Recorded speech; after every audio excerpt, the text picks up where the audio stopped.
जी नाज़रीन अस्सलाम वालेकुम। नाज़रीन आप देखें अज़मत भट्टी ऑफिशियल चैनल। मैं अज़मत भट्टी आपकी खिदमत में हाज़िर हूँ और सलाम पेश करता हूँ। उम्मीद है कि आप खैरियत से होंगे।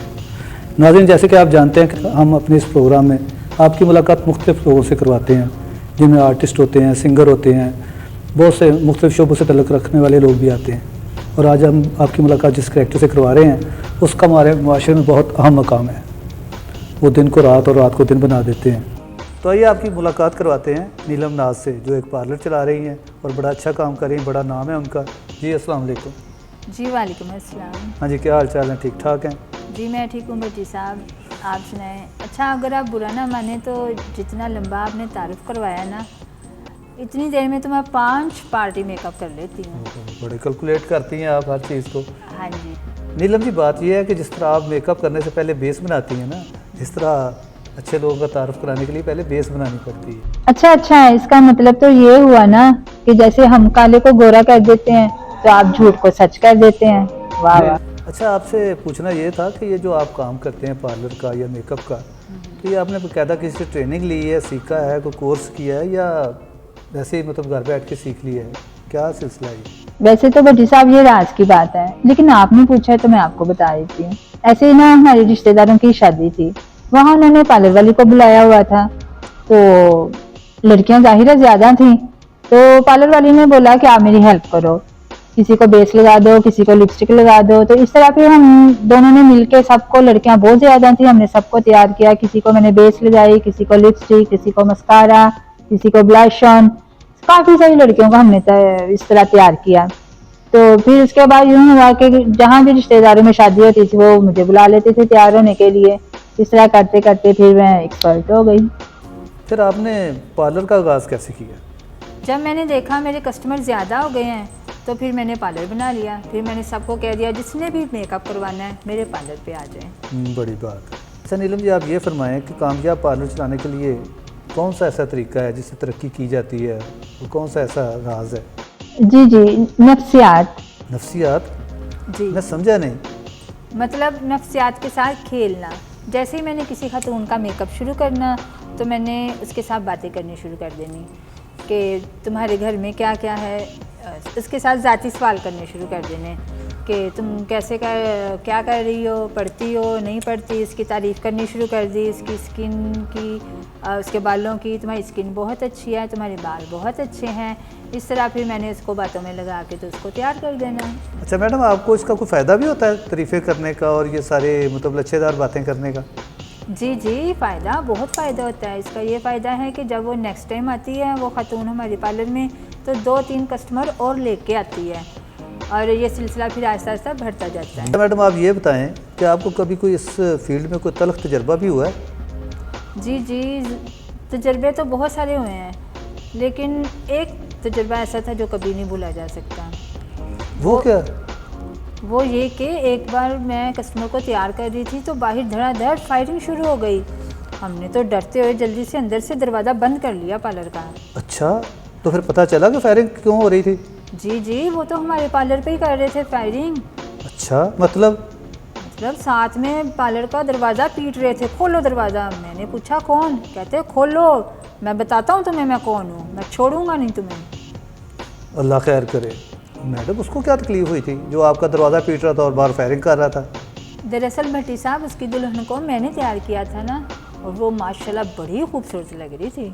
अच्छा, ये कोई जुर्म तो नहीं? आपके साथ किस लिए लड़ रहा था वो? तो उसको तो खुश होना चाहिए था, इसमें लड़ने वाली कौन सी बात थी? जी शादी वाली रात तो बहुत ही खुश था, पर जैसे ही अगले दिन दुल्हन ने मुँह हाथ धोया तो दूल्हे की तो चीखें निकल गईं। अच्छा, इतनी काली थी वो? नहीं इतनी काली भी नहीं थी, पर रात को जो उसने देखा वो सब कुछ उसके उल्ट निकला ना। मैडम आप भी तो हाथ हौला रखा करें ना, आप भी तो लोगों को स्पान पे पहुंचा देते हैं। हाय भट्टी साहब, हम क्या करें, हमारा तो काम है ना। और वैसे भी पार्लर पे आने वाली हर लड़की यही कहती है हमें सीधी देवी बना दें बस। अच्छा, वो एक वाकया याद आया कि किसी पार्लर के बाहर ना एक बाबा जी बैठा करते थे, मांगते थे या वैसे बैठते थे। वो एक बंदे को एक दिन कहने लगे कि यार मुझे इतने साल हो गए इस पार्लर के बाहर बैठे हुए, जो औरत भी पार्लर के अंदर गई है ना वो बाहर नहीं आई। मैं समझता था शायद इसके पीछे कोई दरवाज़ा उधर से निकल जाती है, लेकिन बाद में पता चला कि वो तैयार होकर आती है और पहचानी नहीं जाती। जी भट्टी साहब, आपने बिल्कुल दुरुस्त फरमाया। ऐसे वाक़यात तो होते ही रहते हैं। हमारे पार्लर पे खुद ऐसा हुआ, एक खातून आई है अपने 7 साला बच्चे के साथ। बच्चा सो गया, खातून को हम तैयार करने लग गए, इस दौरान में बच्चा सो गया। तो जब वो तैयार होकर उसने अपने बच्चे को उठाया तो बच्चा तो माँ को देख के रोने लग गया, कहता आप मेरी माँ ही नहीं हो। तो माँ ने, उस खातून ने बड़ा मनाया कि बेटा मैं ही तुम्हारी माँ हूँ, मैं ही तुम्हारी माँ हूँ।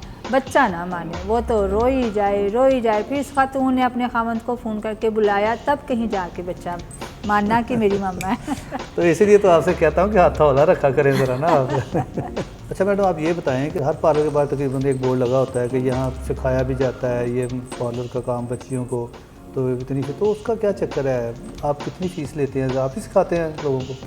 जी, हाँ जी, मैं भी सिखाती हूँ बच्चियों को, लेकिन मेरा वो काम नहीं है कि मैं 40 हज़ार मेरी फ़ीस नहीं है। मैंने ट्रेनिंग फ़ीस अपनी भट्टी साहब बस 20 हज़ार रखी है। वैसे भी यतीम बच्चों के लिए फ्री है, मैं उनको फ्री सिखाती हूँ। अच्छा, ये कितने देर में आप सिखा देते हो? सुना है वो आप 2-2, 3-3 साल नहीं सिखाते, उनको उसे काम करवाते रहते हैं, मतलब मज़दूरों की तरह इस्तेमाल करते रहते हैं, तो सिखाते नहीं उनको इतना? नहीं, ये आपने गलत सुना है। कोई नहीं मज़दूरों की तरह इस्तेमाल करते, बस उनकी ट्रेनिंग के लिए ना हम उनको, ताकि वो एक्सपर्ट हो जाएं, तो हम उनको पार्लर का ही काम सिखाते हैं, वो करवाते हैं, घर का नहीं करवाते। ये बच्चे के खुद पे डिपेंड है कि वो 3 माह में सीखती है, 6 में सीखती है, साल में या 1.5 साल में सीखती है, ये उस पर डिपेंड करता है। अच्छा, आप ये फरमाएं कि आपकी फ़ीस कितनी है ये ब्राइडल की या वैसे मेकअप, पार्टी मेकअप की? आप किस तरह का, क्या हिसाब किताब है, कितने पैसे लेते हैं आप? जी, ये फ़ीस तो मेरी कस्टमर देख के डिसाइड होता है, क्योंकि कुछ ख़वातीन हैं जो आती हैं बहुत रिच होती हैं, बहुत जेवर पहना होता है उन्होंने, बड़े बड़े बुंदे, झुमके, बड़े बड़े मोबाइल एंड्रॉयड पकड़े होते हैं, उनके लिए मेरा रेट हो रहा है। अच्छा। और कुछ होती हैं जो बेचारी बस 3310 मोबाइल पकड़ा होता है, एक टाइम खाते हैं एक टाइम नहीं खाते, लेकिन पार्लर उन्होंने पार्लर से ही होना होता है, फिर उनके लिए मेरा फिर रेट और होता है, मैं उनके लिए कमी बेशी कर लेती हूँ। अच्छा, आप ये फरमाएं कि जहाँ आप काम कर रहे हैं, जहाँ आपका पार्लर है, आपने कभी सोचा कि यहाँ से शिफ्ट करके कहीं और चले जाएं और तरक्की की जाए, कोई बड़ा पार्लर बनाया जाए, सैलून बनाया जाए जिसका नाम हो और लोग वहाँ आएँ? जी भट्टी साहब, अब यहाँ पे दोस्तियाँ बहुत हो गई हैं, जान पहचान बहुत हो गई है। यहाँ पे ख़वातीन आती हैं, आधे पैसे देते हैं, आधे कहते हैं ਅਸੀਂ फिर दे जाएंगे, वो फिर नहीं आती। फिर कुछ ऐसी भी हैं जो कहती हैं जी देती ही नहीं है, कहती हैं कि मेरी कमेटी निकलेगी तो मैं आपको पैसे दे दूँगी, वो फिर नहीं आती है। अब मैंने सोचा है कि मैं किसी पोश इलाके में, बहुत मॉडर्न इलाके में जाके अपना पार्लर बनाऊँगी और वहाँ पे अच्छा सा काम और रेट भी हाई रखूँगी, और वहाँ पे दोस्तियाँ नहीं चलनी, ना मैंने वहाँ पे उधार करना है। अच्छा, एक आखिरी सवाल बताएं जी। कि आपने कहीं जाना होता है तो उसका मेकअप आप खुद करती हैं या किसी लड़की से करवाती हैं? वो भी एक बड़ी मज़े की कहानी है। अब एक बार ऐसे ही मेरा दिल किया, मैं बड़ा अच्छा टिप टॉप तैयार हुई, मेकअप किया, हेयर स्टाइल बनाया, नया ड्रेस पहना। मैंने कहा आज तैयार होके घर जाना चाहिए ना। जब मैं घर जाने के लिए निकली हूँ, स्टॉप तक पहुंची हूँ, बल्कि स्टॉप पे खड़ी हुई हूँ, तो मेरे खामन गुजरे वहां से और मुझे लाइन मार रहे हैं। अच्छा। हाँ जी भट्टी साहब, मैंने कहा अच्छा, वो लाइन मारते हुए आगे गुजर गए। मैंने उनको वापस बुलाया, मैंने कहा इधर आइए। आ गए, मैंने कहा हाँ जी मैं ही हूँ। तो फिर उनका क्या हाल हुआ होगा बेचारे, वो तो अफसरदा हो गए होंगे कि एक लड़की ने मुझे इशारा करके बुलाया तो बीच में से वो मेरी वाइफ निकल आई। होना क्या था भट्टी साहब, चोरी पकड़ी गई, फिर बुरा सा मुंह बना के कहते पैर जो पिछली सीट पे। जी मैडम, आपका बहुत शुक्रिया, आप तशरीफ़ लाए, इतना टाइम दिया हमें और बड़ी अच्छी सी बातें की और मज़ेदार बातें की। नाज़रीन, आपको भी इनकी बातें पसंद आई होंगी। आप हमारा चैनल देख रहे हैं अज़मत भट्टी ऑफिशियल। अगर आपने हमारा चैनल अभी तक सब्सक्राइब नहीं किया तो इसे सब्सक्राइब करें, दोस्तों के साथ शेयर करें और बेल आइकन का बटन दबाएं ताकि हमारी नई वीडियो आपके साथ पहुंच सकें। और अपनी राय का इज़हार ज़रूर कीजिएगा ताकि हमें पता चलता रहे कि हमारे प्रोग्राम आपको कैसे लगते हैं। अगले प्रोग्राम तक अज़मत भट्टी को इजाज़त दीजिए। अल्लाह हाफ़िज़। अल्लाह हाफ़िज़।